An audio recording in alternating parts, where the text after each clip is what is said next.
Selamat datang semuanya. Hari ini kita akan menyelami sebuah kisah yang sangat menggemparkan.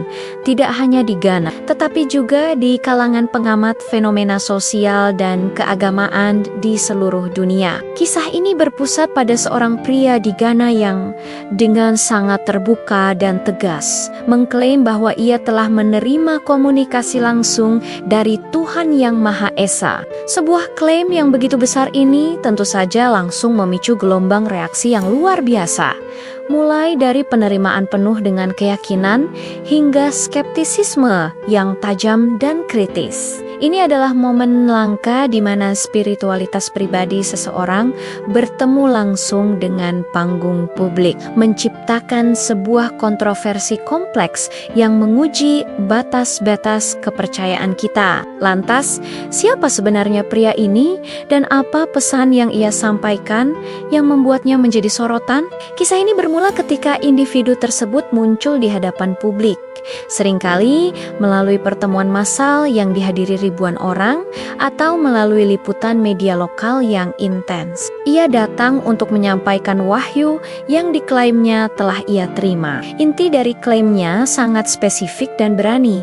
Ia bukanlah sekadar seorang pendoa atau tokoh spiritual biasa, tetapi seorang utusan yang diberi misi suci untuk menyampaikan pesan penting kepada seluruh bangsa Ghana dan bahkan mungkin kepada dunia. Pesan-pesan ini dirancang dengan sangat baik untuk segera menarik perhatian. Seringkali disampaikan dengan nada urgensi yang tinggi dan otoritas spiritual yang tak terbantahkan.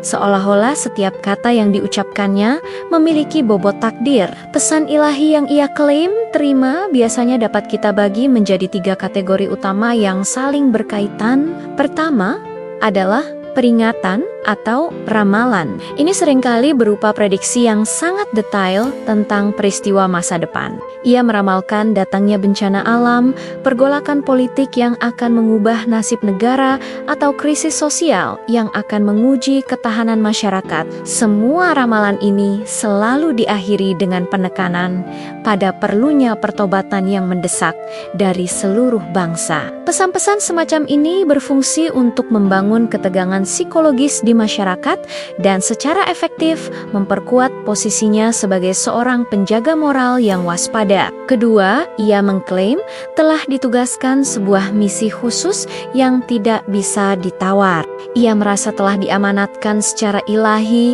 untuk berbicara langsung kepada para pemimpin negara, menuntut perubahan kebijakan yang fundamental, atau bahkan untuk memulai sebuah gerakan spiritual baru yang akan mereformasi seluruh lanskap keagamaan. Klaim ini secara langsung menempatkannya di tengah arena kekuasaan, menantang para politisi dan pemimpin agama yang sudah mapan. Ia tidak lagi hanya berbicara tentang surga dan neraka, tetapi tentang kebijakan publik dan struktur kekuasaan. Dan yang ketiga adalah seruan untuk reformasi sosial dan agama. Pria ini seringkali menargetkan praktik-praktik tertentu dalam masyarakat atau bahkan di dalam gereja yang menurutnya telah menyimpang jauh dari ajaran ilahi yang sejati.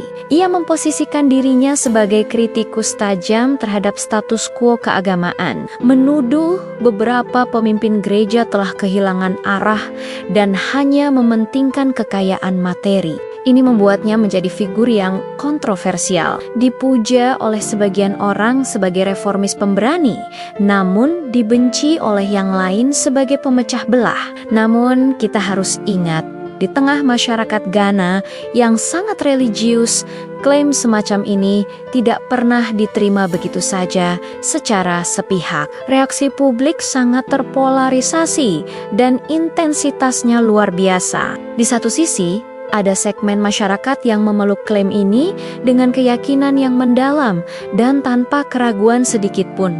Bagi mereka, pria ini dilihat sebagai seorang nabi modern, seorang yang dipilih secara ilahi untuk membimbing umat di masa-masa yang sulit dan penuh ketidakpastian. Keyakinan mereka ini diperkuat oleh tradisi spiritual yang sangat kuat di Afrika Barat, di mana konsep komunikasi langsung dengan yang ilahi adalah sesuatu yang dihargai dan dihormati dalam banyak denominasi, Kristen maupun kepercayaan tradisional. Mereka melihat karismanya, keberaniannya, dan kemampuannya berbicara sebagai bukti nyata dari panggilan ilahinya. Para pengikutnya seringkali memberikan kesaksian tentang bagaimana pesen-pesennya telah mengubah hidup mereka, memberikan harapan di tengah keputusasaan, atau bahkan mengklaim telah mengalami mukjizat melalui doanya. Bagi kelompok ini, mempertanyakan klaimnya sama saja dengan mempertanyakan kehendak Tuhan itu sendiri. Di sisi lain, ada kelompok yang jauh lebih besar dan vokal yang memandang semua ini dengan skeptisisme. Media yang lebih kritis, para akademisi, dan sebagian besar publik yang terdidik melihat klaim ini dengan pandangan yang jauh lebih hati-hati dan analitis. Mereka mengajukan pertanyaan-pertanyaan krusial yang perlu kita tanyakan dalam masyarakat modern ketika berhadapan dengan fenomena seperti ini. Apakah ini benar-benar sebuah wahyu ilahi, ataukah ini hanyalah manifestasi dari masalah kesehatan mental yang tidak terdiagnosis dan membutuhkan bantuan profesional? Ataukah kemungkinan lain yang lebih sinis? Ini merupakan sebuah upaya yang disengaja dan terencana untuk mengeksploitasi keyakinan publik demi mendapatkan ketenaran, kekayaan, atau bahkan pengaruh politik.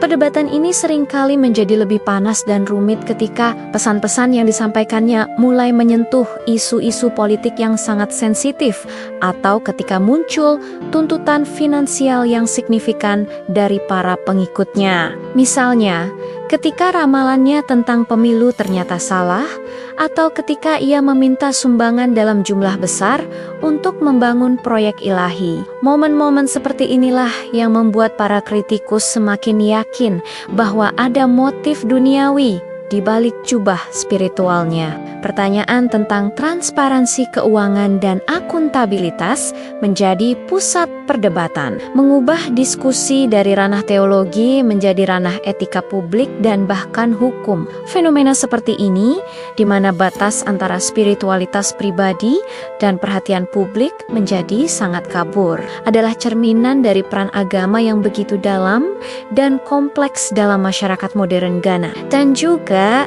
di banyak tempat lain di dunia. Agama bukan hanya soal keyakinan pribadi, tetapi juga kekuatan sosial, budaya, dan politik yang sangat besar.